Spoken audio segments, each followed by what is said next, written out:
What down, YouTube? Welcome back to Logic's Lens Gaming. Today we are going to look through the lens of Forspoken and this demo that just came out. So first things first, to be completely honest, this demo, in my personal opinion, I'm gonna just cut straight to the chase. I think that it did more harm than good, in my personal opinion. Now, you know what I'm saying? If you played it on your own, you can feel how you feel. I'm going to tell y'all how I feel. You going to like it or you might not like it. You feel me? But we can have a conversation about it down in the comments. I'm all open for different opinions. But I'm going to jump to the first thing that I noticed in the game.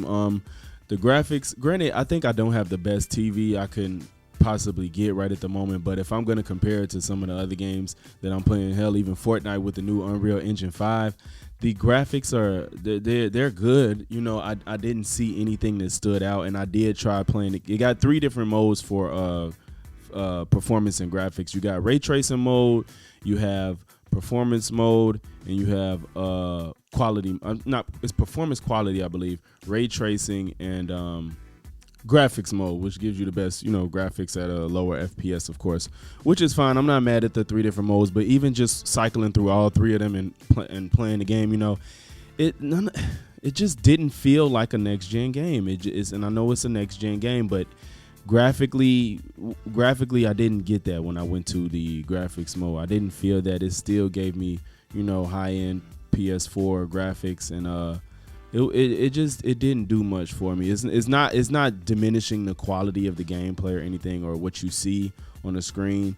But I don't know, man. It could also be the art style that kind of throwing me off. The art style of the game is maybe not my cup of tea, but overall it wasn't bad, but it wasn't great. My biggest gripe with this demo is definitely the controls.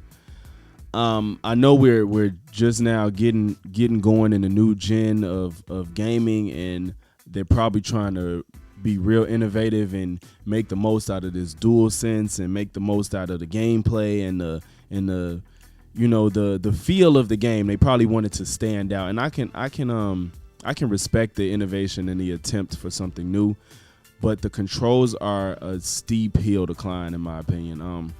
I played the demo for around an hour, and I just could not vibe with the controls. It's really clunky. It's a lot going on. You got two different types of attacks on each side of the controller, and then you hold the button. You hold one to swap the types of attacks you want to do on the right side, and you could swap the type of attacks you want to do on the left side. And once you swap, then you got three different kinds within that swap. It's just kind of a lot to manage and deal with. And then certain attacks have gauges to where you run out, and then all of a sudden you're doing a whole different type of attack.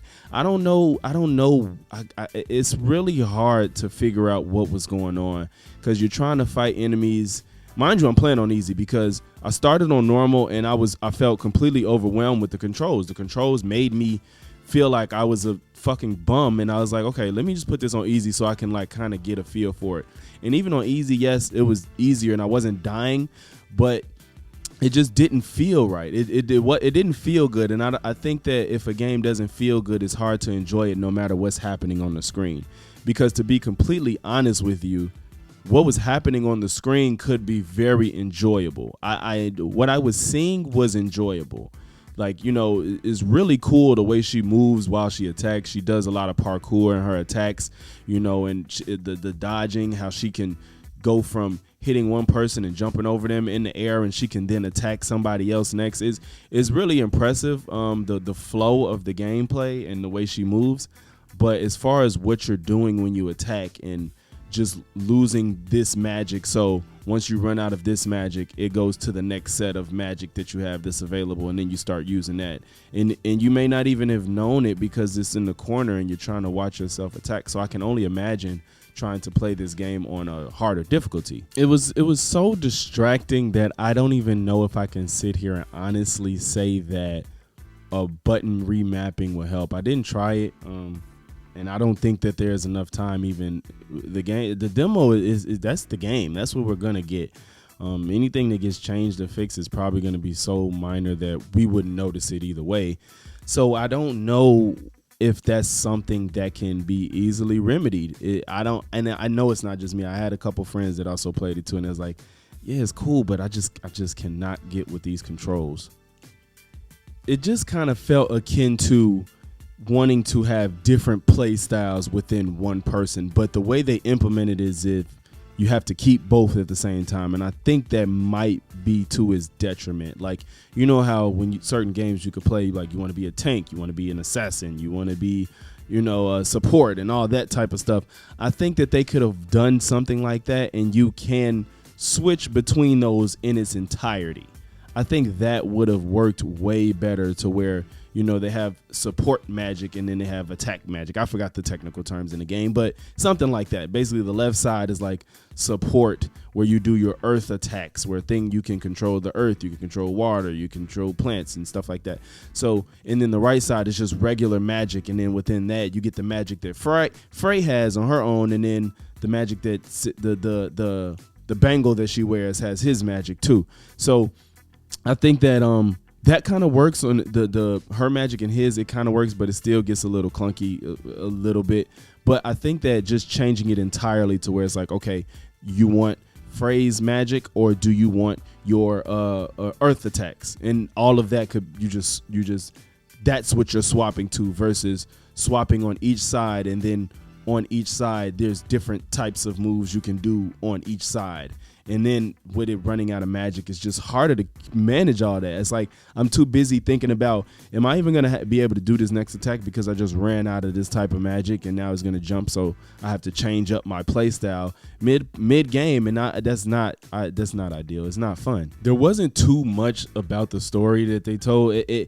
I'm kind of confused because it does kind of give off a vibe where they want you to take it serious, but they're not taking it serious. I don't know. The identity of the game is not clear to me. Like, when you see and play God of War, when you see the trailers, the music makes sense to the atmosphere, to the tone of voice. And this almost comes off like it wants to do this MCU thing where it's like, yeah, the stakes are high, but we're going to throw all this comedy at you. And I don't know. She kind of like randomly curses sometimes, and it just feels out of place. Like I curse all the time too, but when she does it, just some things, it just didn't always make sense when she would curse, and it kind of felt weird. But then it's like, and then her bangle is like making wisecracks, but they want you to realize that everything around you going on is so serious. And I think that the two, they're not married. It doesn't make sense to me. I don't want this to be a long video, so I'm gonna just get to the end of what I want to say. I think that at the end of the day, I didn't hate the demo. I know it sounds like I was bagging on it a little bit. I don't hate it. I'm not in love with it. I'm still kind of optimistic, and I kind of still want it, to be honest. I'm a big fan of single player adventure games. I like what they have to offer, and I feel like there will be like the mechanics are gonna advance, but it's kind of scary because it's like, well, if y'all gonna throw more mechanics in me, how much more is it gonna feel overwhelming to play this game? So I'm being fairly optimistic though. Overall, I will say besides the controls, the game is pretty cool. It's fun. Like I said, graphically, it's not the most impressive thing I've seen so far. Callisto Protocol has taken that win in any of these next gen games. Ratchet and Clank takes the win for using the PS5 for what it was built for. I think it really gave us a good idea of what the PS5 is capable of. But other than that, man, tell me how y'all feel in the comments. We could converse. We can agree, we could disagree. Leave a like on the video, leave a dislike if you didn't, subscribe if you want to, and I'll be out of here. Peace.